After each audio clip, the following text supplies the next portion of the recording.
So, dear NEET aspirants 2026, welcome.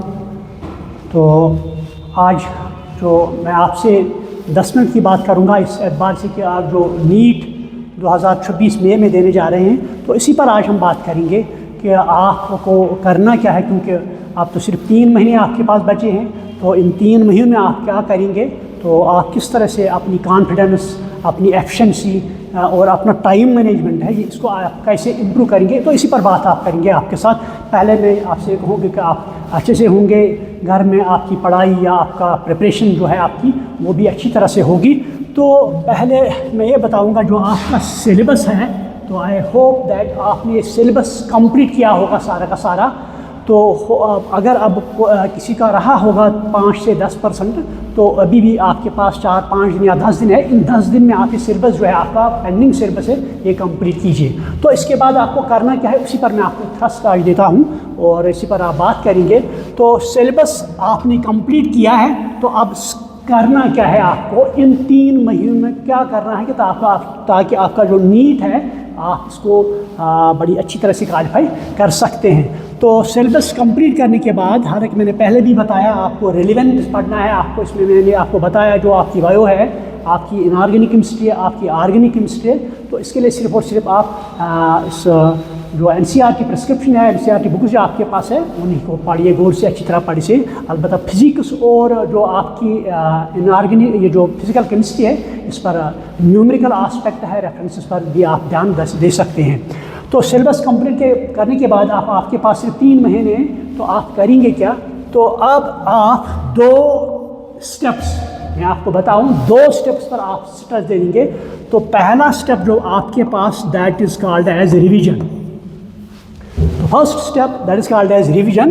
तो second step है जो that is called as evaluation, that is called as evaluation. So पहले आप क्या करेंगे, अब आपने सिलेबस कंप्लीट किया है, सो गो फॉर रिवीजन, आप रिवीजन करते जाइए। तो रिवीजन से क्या होगा, तो रिवीजन से आपकी कॉन्फिडेंस, जब आप रिवीजन करते जाएंगे तो आपकी कॉन्फिडेंस जो है वो इंक्रीज होगी, आपकी कॉन्फिडेंस।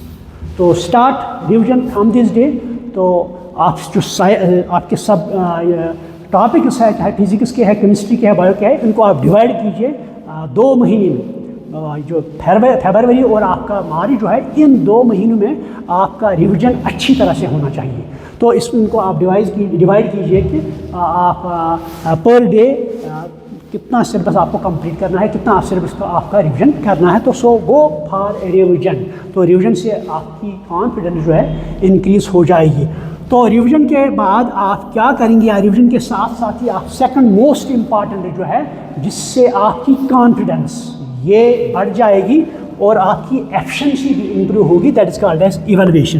तो जो भी चैप्टर, जो भी टॉपिक आप रिवाइज करेंगे, तो इसको रिवाइज करने के बाद इसको आप एलिवेट कीजिए। तो जो भी आपके पास चाहे पिछले साल के पेपर्स है या कुछ क्वेश्चन पैटर्स आज के आप देखेंगे नेट पर है या बाकी, तो इसको लीजिए। तो इन क्वेश्चन जो है, इन क्वेश्चन को आप सॉल्व कीजिए। तो that is called as evaluation.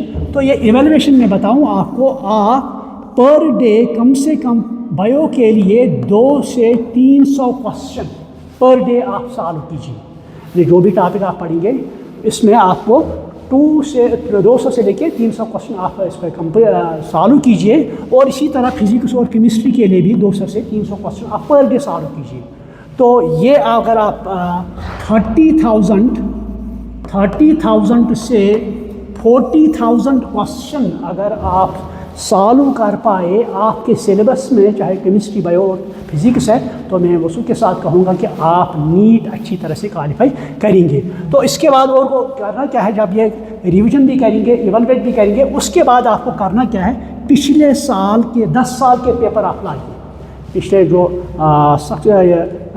2025 से पीछे जाए और ये लगभग 2014 से लेके 2025 तक जो भी पेपर्स आते हैं, जो आए हैं आज तक, उनको आप लीजिए और इनको एक एक करके आप सॉल्व कीजिए। तो इससे क्या होगा, आपका टाइम मैनेजमेंट, ये जो आपका टाइम मैनेजमेंट है, टाइम मैनेजमेंट आपका इम्प्रूव होगा। तो जब टाइम मैनेजमेंट आपका इम्प्रूव होगा तो आप क्वेश्चन का आंसर आप टाइम जो मैनेजमेंट है, टाइम जो होता है इसमें एग्ज़ाम में, तो वो अच्छी तरह से दिए गए टाइम में आप इस पेपर को हल कर पाएंगे। तो कम से कम 10 ईयर्स के पेपर आप लाइए, तो इनको सॉल्व कीजिए। तो इनको किस तरह सॉल्व करेंगे आप, तो लेकिन इन पर ये ध्यान देना है, जब आप एक पेपर दे लेंगे तो एक पेपर को जब आप स्टार्ट करेंगे सोल्यूशन के लिए तो टाइम फिक्स कीजिए।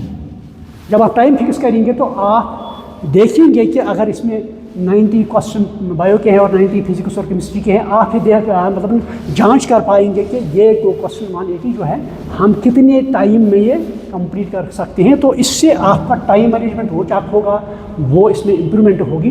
फिर दोबारा second paper, third paper, fourth paper, इससे आपकी एफिशिएंसी जो है वो आपकी एफिशिएंसी इम्प्रूव होगी। तो ये 3 चीज़ें आप कीजिए, रिविजन, इवैल्यूएशन। सो पिछले साल के पेपर्स ये आप लाइए तो इनको सॉल्व कीजिए। और एक काम आप कीजिए, थोड़ी सी चेंज जो कह रहे हैं कि इनमें हुई है, जो बायो और फिजिक्स में प्रैक्टिकल पोर्शन कुछ ऐड हुआ है, तो केमिस्ट्री में कोई चेंज तो नहीं है, लेकिन उसमें ज़्यादा नहीं।